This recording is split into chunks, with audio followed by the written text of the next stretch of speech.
So really, this is around a general topic about sustainability, environmental impact, and making sure that there's equity in the distribution of these funds into, because a lot of this will end up going to the private companies to do all the building part of the new infrastructure. So any thoughts you have around balancing what we need, like you mentioned, the 12 lines put in 1 year by China. One of the things is, nobody owns property in China, so it's very easy. You don't need an eminent domain because the government owns it all. So you can put stuff into place very, very quickly. So, and then, so striking the balance on environmental impact, and then the equity component around making sure the money makes it to the maximum number of people possible. So look, and I'll depoliticize the point by talking about a lot of my work overseas. One of the big problems in working on infrastructure internationally is that most infrastructure investment, the IMF has spent 30 years making it virtually impossible for governments to be able to make decisions, right? Because of public sector austerity. So a huge amount of private investment in infrastructure, or an increasing amount of infrastructure investment, tends to come from the private sector. But that's all IRR driven, right? So there's been virtually no extension of water, clean water, wastewater, et cetera, because you don't make any money off of that. Transit, almost nothing, because you don't make any money off of that.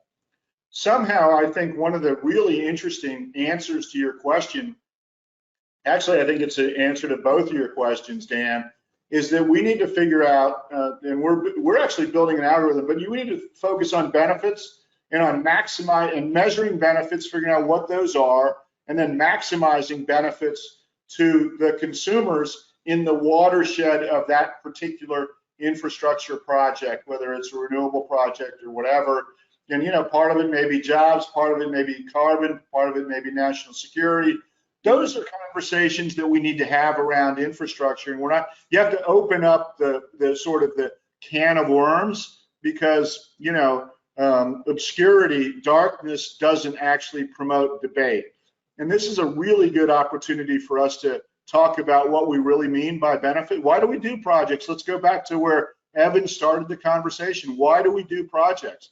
We do projects to generate maximum benefits for citizens so they can have better lives, either professionally or personally.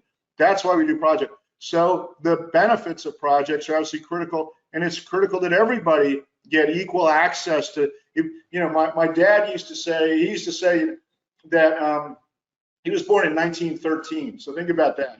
He used to say, we used to talk about opportunity, right? And that's what you're really talking about, is an architecture of opportunity. That's what infrastructure builds, and you've got to maximize that infrastructure of opportunity. So all the legacy stuff and the legacy arguments, I think those are dead ends. I think the conversation is, how do we get on with it, all of us together?